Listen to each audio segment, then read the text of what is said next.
चलिए बुलेटिन की शुरुआत करेंगे चुनावी महासंग्राम की खबरों के साथ।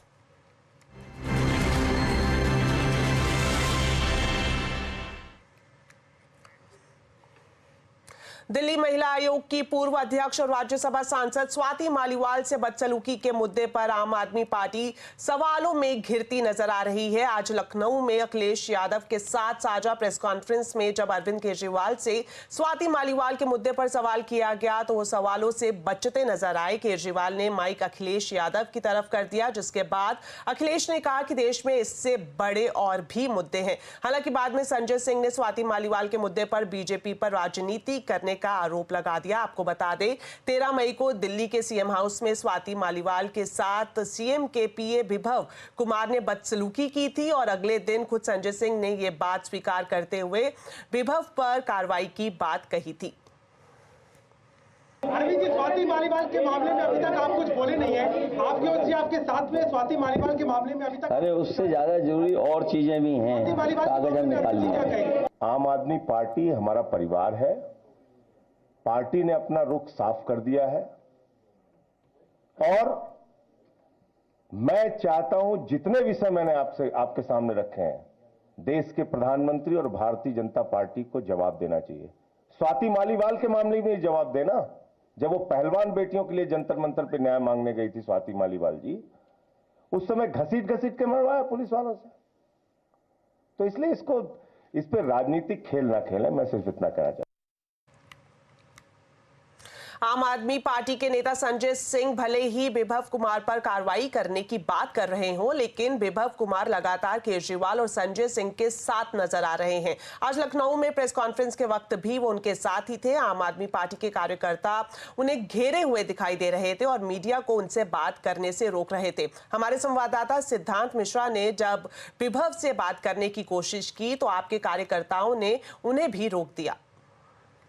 इस वक्त हम समाजवादी पार्टी कार्यालय में मौजूद हैं। मुख्यमंत्री अरविंद केजरीवाल ने अभी अखिलेश यादव के साथ प्रेस कॉन्फ्रेंस ली है, लेकिन चौंका देने वाली खबर यह है कि विभव कुमार जो कि प्राइवेट सेक्रेटरी हैं मुख्यमंत्री अरविंद केजरीवाल के, वो इस वक्त गाड़ी में मौजूद है। वो उनके साथ बाकायदा समाजवादी पार्टी कार्यालय तक आए। विभव की हम तस्वीरें आपको दिखाने की कोशिश करेंगे, बट जो पार्टी के कार्यकर्ता हैं उन्होंने गाड़ी को घेर रखा है, किसी भी मीडिया कर्मी को पास जाने नहीं दे रहे। हमने विभव से सवाल लेने की भी कोशिश की, बट किसी को भी जाने का मौका नहीं मिल रहा है। हमने सबसे पहले देखा कि विभव गाड़ी में बाकायदा मौजूद है मुख्यमंत्री के साथ। आज प्रेस कॉन्फ्रेंस जब मुख्यमंत्री करने आए तो विभव कुमार समाजवादी पार्टी कार्यालय तक आए। भाई साहब, आप लोग बात क्यों नहीं करने दे रहे विभव से? This is our internal issue, we will sort it out. नहीं, लेकिन अगर कुछ छुपाने को नहीं तो बात करने दीजिए। There is nothing to hide, there is nothing to hide. तो why aren't you allowing us to speak to him? Right time he will speak. Okay. तो कह रहे हैं कि हमारे पार्टी का अंदरूनी मामला है, जब समय आएगा तो हम बात करेंगे। पर दिक्कत ये है कि विभव कुमार वहां देखिए, ये देखिए कैमरामैन को हम कहेंगे एक बार दिखाएं। विभव वहां पे बैठे हुए हैं, विभव हमारे सवाल सुन भी रहे हैं पर जवाब नहीं दे रहे हैं। आप लोग कहाँ जाने दे? कहीं नहीं जाने दे। अभी प्रेस वार्ता हो गई, उसमें सारी बातें, कहाँ कुछ सवाल नहीं दे? सब थे, आप नीचे थे, वहाँ पर सारी चीजें सांसद, लेकिन उन्होंने नहीं बताया। अरविंद केजरीवाल बात हुई, शायद आप आए नहीं थे, नीचे सारी बात हो गई। बीजेपी कह रही है डबल स्टैंडर्ड क्यों? बीजेपी हार रही है इसलिए वो ऐसा कह रही है। पार्टी कार्यकर्ता हमें गाड़ी के पास जाने नहीं दे रहे हैं। विभव कुमार गाड़ी में इस वक्त बैठे हैं, आप उन पे पैन कीजिए। आप उन पे पैन कीजिए। विभव कुमार बैठे हुए हैं गाड़ी में, लगातार फोन पे बात कर रहे हैं। अरविंद केजरीवाल के प्राइवेट सेक्रेटरी की हैसियत से विभव कुमार समाजवादी पार्टी कार्यालय में इस वक्त मौजूद है। वहीं स्वाति मालीवाल के सवाल पर केजरीवाल की चुप्पी को लेकर बीजेपी ने केजरीवाल पर हमला किया है। बीजेपी प्रवक्ता गौरव भाटिया ने केजरीवाल पर गंभीर आरोप लगाए हैं। ये जो पाप,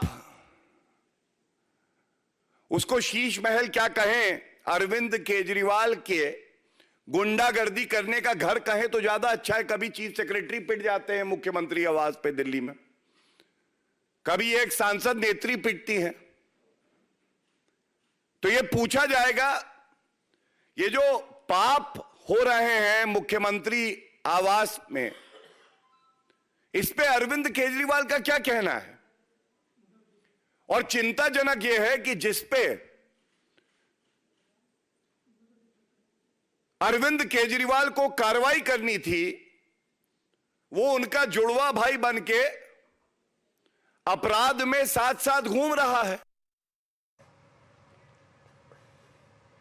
तो स्वाति मालीवाल से बदसलूकी के मामले में केजरीवाल के पीए विभव कुमार की मुश्किलें बढ़ सकती हैं। राष्ट्रीय महिला आयोग ने स्वाति मालीवाल मामले में संज्ञान लेते हुए विभव को तलब किया है। महिला आयोग ने विभव को नोटिस जारी करके उन्हें कल पेश होने का निर्देश दिया है। आपको बता दें, स्वाति मालीवाल खुद महिला अधिकारों के लिए आवाज उठाती रही हैं। वो दिल्ली महिला आयोग की अध्यक्ष भी रह चुकी हैं।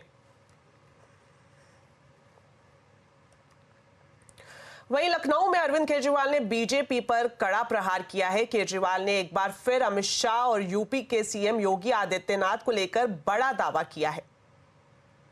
अब अगले साल 17 सितंबर को प्रधानमंत्री मोदी जी 75 साल के होंगे और मोदी जी ने तय कर लिया है कि अमित शाह जी को वो अपना वारिस बनाएंगे और अमित शाह जी अगले साल 17 सितंबर को देश के प्रधानमंत्री बनाने का उन्होंने तय किया है मोदी जी ने। इसके ऊपर मोदी जी पिछले 1-2 साल से लगे भी हुए हैं, क्योंकि भारतीय जनता पार्टी के अंदर अमित शाह जी के सामने जो जो बाधाएं पैदा कर सकता था नेता, एक एक करके उन सब नेताओं को साइड कर दिया गया, उनका पत्ता साफ कर दिया गया। इधर विपक्षी इंडिया गठबंधन को ममता बनर्जी से बड़ा बूस्टर मिला है। चुनाव के बीच पश्चिम बंगाल की मुख्यमंत्री ममता बनर्जी ने गठबंधन को समर्थन देने का बड़ा ऐलान किया है। उन्होंने ये भी कहा है कि अगर केंद्र में विपक्ष की सरकार बनी तो उनकी पार्टी बाहर से समर्थन करेगी। इंडिया জোট এখানকার বাংলা সিপিএম কংগ্রেসকে ধরবেন না, ও দুটো আমাদের সাথে নেই, ও দুটো বিজেপির সাথে আছে।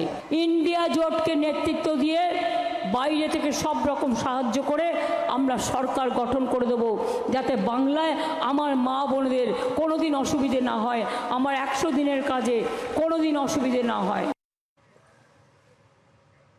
तो ममता बनर्जी इंडिया गठबंधन को बाहर से समर्थन देने की बात कर रही हैं, लेकिन ममता पर कांग्रेस नेता अधीर रंजन चौधरी को भरोसा ही नहीं है। अधीर ने आज ममता पर निशाना साधा और इंडिया गठबंधन को तोड़कर भागने का आरोप लगाया। कहां से अंदर बाहर कैसे क्या करेंगे उनकी पता कर लो, उनसे पूछ लो। मैं उनसे भरोसा नहीं करते। गठबंधन छोड़ के भागी उन्होंने, उनकी बातों पे कोई भरोसा नहीं। अगर बीजेपी की तरफ ज्यादा भारी रहे तो वो उस तरह भी जा सकते। मुझे उनके ऊपर कोई भरोसा नहीं कि गठबंधन तोड़ने वाली ममता बनर्जी, सबने देखा है।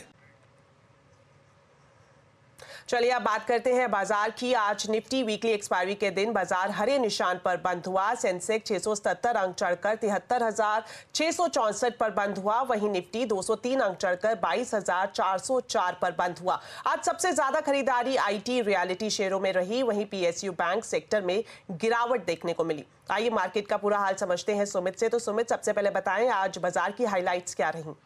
तो आज जिन्होंने बाजार अभी अभी देखा है उनको लगा कि बाजार में एक अच्छी खरीदारी देखने को मिली, लेकिन एक्चुअल में आज बाजार में बहुत ही ज़्यादा वॉलेटाइल दिन था, जबकि भारी भरकम उतार चढ़ाव के बीच बाजार जाके हरे निशान में बंद हुए। फर्स्ट हाफ में तेज बिकवाली के बाद निचले स्तरों से एक स्ट्रॉन्ग रिकवरी और कुछ ही घंटों की, आधे घंटे पौन घंटे की रिकवरी के बीच मार्केट्स डे हाई के आसपास पहुंचते हुए दिखाई पड़े। बीएससी के सभी सेक्टर मोर और लेस जो कि लाल में थे या फ्लैट थे, वहां से रिकवरी के बाद हरे निशान में बंद होते हुए दिखाई पड़े। मिड कैप इंडेक्स जो कि 1/4% के आसपास की बढ़त पे था वो 1% ऊपर आया। स्मॉल कैप इंडेक्स जो कि फ्लैट हो गया था वो 1% ऊपर आया। तो मोर और लेस ज्यादातर पूरे के पूरे बाजार में एक तरफा बिकवाली, फिर एक तरफा खरीदारी। तो एक हैवी वॉलेटिलिटी के बीच में इंडिसेस आज कहीं फ्लैट टाइप साइड पे या फिर फ्लैट टू पॉजिटिव साइड पे या फिर बेहतर तेजी के साथ बंद होते हुए दिखाई पड़े। ओके, सुमित, आज किन सेक्टर्स और शेयर्स में एक्शन देखने को मिला? तो आज निफ्टी के टॉप गेनर्स में आपको शुमार पर दिखाई पड़ेगा M&M। एक अच्छे नंबर्स आए और नंबर्स के बाद यहाँ पे खरीदारी देखने को मिली M&M में। उसके बाद टाटा कंज्यूमर जो कि आज लास्ट आवर में चला 3%। भारतीय एयरटेल अच्छी कॉल का इंपैक्ट 2.5% की तेजी। L&T इन्फोटेक माइंट्री भी 2.5% के आसपास की बढ़त के साथ बंद हुआ। गिरने वाले शेयरों में मारुति 2% नीचे रहा। टाटा मोटर्स में बिकवाली लगातार जारी है, 1.25% नीचे। SBI करीब 1% नीचे रहा और BPCL 1% बिकवाली यहाँ देखने को मिली। मिड कैप में आइनॉक्स विंड 9% ऊपर। टीटागढ़ रेल सिस्टम नंबर्स का इंपैक्ट 9% ऊपर। NCC नंबर्स का इंपैक्ट 9% ऊपर। इरकॉन करीब 7% की खरीदारी यहां बनते दिखाई पड़ी। शोभा लिमिटेड आज मिड कैप के गिरने वाले शेयरों में 5 स्टार बिजनेस फाइनेंस करीब 3.5% नीचे। फिनलेक्स इंडस्ट्री 3% नीचे और नुवामा 2.5% की बिकवाली यहां देखने को मिली। आज रियल एस्टेट का दिन था तो ओबरॉय रियल्टी आज एफ&ओ का टॉप गेनर। सनटेक रियल्टी 4.5% ऊपर। DLF और गोदरेज प्रॉपर्टीज में भी खरीदारी बनते हुए दिखाई पड़ी। शुक्रिया सुमित इस पूरे मार्केट अपडेट के लिए। वहीं पैसिफिक पैराडाइम एडवाइजर्स की फाउंडिंग पार्टनर पुनीता कुमार सिन्हा का कहना है कि मध्यम से लंबी अवधि के लिए निवेशक बाजार में निवेश कर सकते हैं। पुनीता कुमार सिन्हा फार्मा और रियल एस्टेट सेक्टर पर बुलिश नजरिया रखती हैं। सिंपली बेस्ड ऑन डिमांड, हम लोग की डिमांड ग्रोथ इतनी स्ट्रांग रहेगी, कंज्यूमर डिमांड स्ट्रांग रहेगा कि ये अर्निंग्स जो है वो काफी हद तक अच्छी रहेंगी। और तो मार्केट वैल्यूएशंस अगर ढंग की रही और बहुत ज्यादा एक्सपेंसिव नहीं होगी तो हमारी मार्केट्स ठीक ही करेंगी। तो I am not cautiously optimistic, I am optimistic medium to long term. देखिए, एक तो मेरे ख्याल से फार्मा सेक्टर जो है वो लॉन्ग टर्म थीम है, और फार्मा में चाहे हॉस्पिटल्स हो, चाहे डायग्नोस्टिक्स हो, चाहे ड्रग्स हो, सब तरीके से इंडिया की पेनिट्रेशन, इंडिया का हेल्थ केयर सिस्टम जो है वो ग्लोबल कंपैरिजंस में लैग कर रहा है। शॉर्टर टर्म समझ लीजिए 1-2 साल के लिए मेरे ख्याल से रियल एस्टेट जो कि काफी अच्छे से परफॉर्म कर रहा है वो एक थीम बना रहेगा। तो एक तरफ बैंकिंग सेक्टर की अच्छी ग्रोथ हो रही है, वहीं दूसरी तरफ हाल ही में आरबीआई की तरफ से कई रेगुलेटरी एक्शन देखने को मिले हैं। इसे कैसे देखना चाहिए? बैंक्स और एनबीएफसीज पर आरबीआई की सख्ती क्यों हो रही है? रेगुलेटरी एक्शन से बैंकिंग सेक्टर की रफ्तार बढ़ेगी या फिर स्पीड ब्रेकर बनेगा? आज आवाज अड्डा में इसी पर करेंगे अहम चर्चा। बैंकिंग सेक्टर पर आईएसबी हैदराबाद के प्रोफेसर और बैंकिंग एक्सपर्ट प्रसन्ना तंत्री के साथ विस्तार से ये चर्चा देखिए शाम 7:57 पर।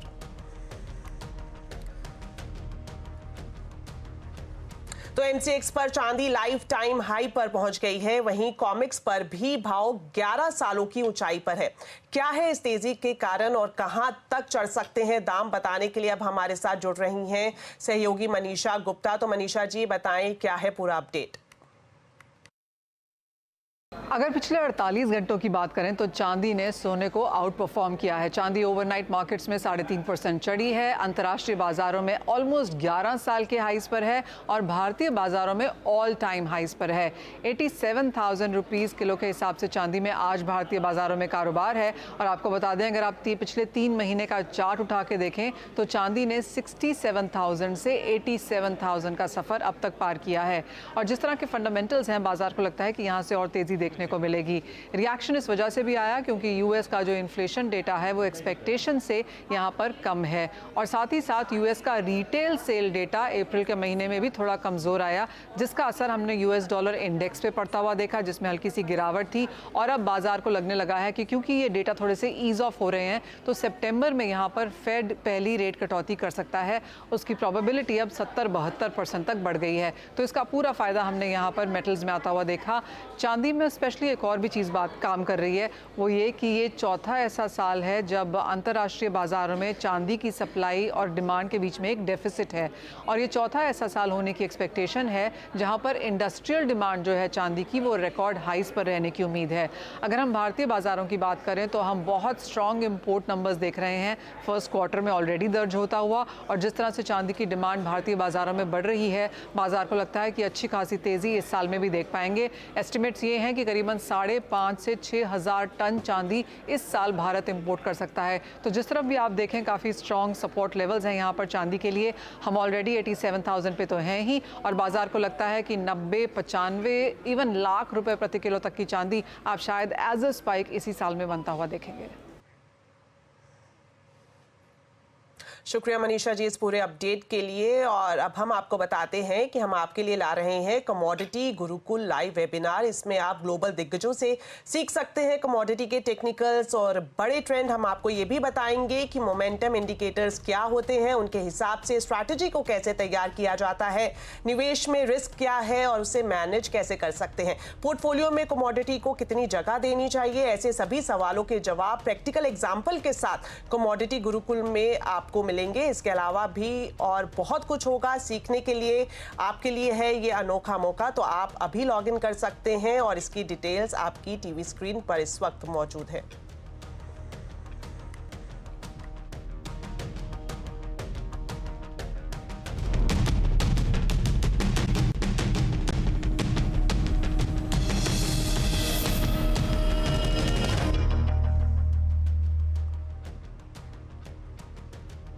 चलिए अब बात करते हैं मॉनसून की, जो इस साल समय पर आने के इशारे कर रहा है। आईएमडी के मुताबिक केरल में 31 मई तक मॉनसून की बारिश हो सकती है। आईएमडी के केएस होसालीकर का कहना है कि इस साल सामान्य से ज्यादा बारिश होने की संभावना है। मौसम विभाग ने पूरे देश के लिए 2024 का जून से सितंबर के मानसून के ऊपर जो सीजनल फोरकास्ट है, लॉन्ग रेंज फोरकास्ट है, इसमें ये कहा है कि पूरे देश में जो है अगर आप देखेंगे तो अबो नॉर्मल से अधिक रेनफॉल रहने की संभावना है। अगर आप आंकड़े में अगर हम बात करेंगे तो जो देश का जो एवरेज रेनफॉल है उसके 106% जो है मानसून रहने की संभावना है। लेकिन ये फर्स्ट स्टेज का फोरकास्ट था, पूर्वानुमान था सीजनल। हम कुछ ही दिनों में मई के आखिर के सप्ताह में हम लोग और एक second stage LRF long range forecast monsoon का देगी, जिसमें और भी बहुत सारे अपडेट्स रहेंगे, जिसका फायदा जो है पूरे देश को और बाकी सब स्टेक होल्डर्स को रहे। जो पूर्वानुमान हमने दिया है उसमें हमने बरसात के वितरण की भी बात की, किस तरह से डिस्ट्रीब्यूशन रहेगा। ये भी हमने कहा है कि कौन से इलाके हैं देश के जिसमें वो अबो नॉर्मल रहने की संभावना। कुछ हिस्से ऐसे है, जैसे मुझे याद है कि नॉर्थ ईस्ट के कुछ हिस्से, उसके बाद ईस्ट सेंट्रल जैसे उड़ीसा या उसके अगल बगल के हिस्से, और ऊपर most northern part of the country, यहाँ पर शायद कुछ जगह पर जो है मौसम नॉर्मल या उससे थोड़ी सी कम रहने की संभावना है। बाकी अधिकतर देश में पूरे भाग में मानसून अबो नॉर्मल रहने की संभावना है, इंक्लूडिंग महाराष्ट्र। चारधाम यात्रा में अब लोग मोबाइल फोन का इस्तेमाल नहीं कर सकेंगे। उत्तराखंड सरकार ने चारों धाम केदारनाथ, बद्रीनाथ, यमुनोत्री और गंगोत्री में मोबाइल फोन पर बैन लगा दिया है। अब मंदिर से 200 मीटर तक मोबाइल प्रतिबंधित रहेंगे और अगर नियमों का पालन नहीं किया गया तो सख्त कार्रवाई की जाएगी।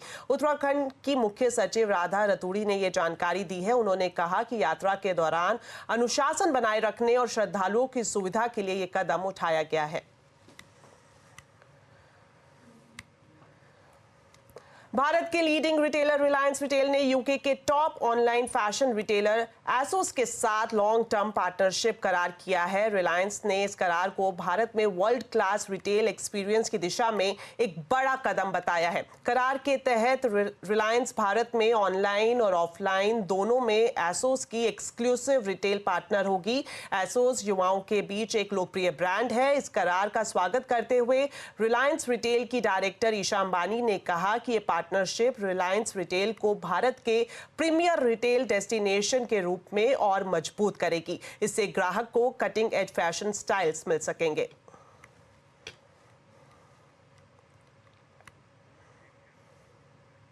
तो चलिए, बुलेटिन में फिलहाल इतना ही। आप खबरों पर अपडेट रहें, CNBC आवाज से जुड़े रहें हमारे सोशल मीडिया हैंडल्स के जरिए। नमस्कार।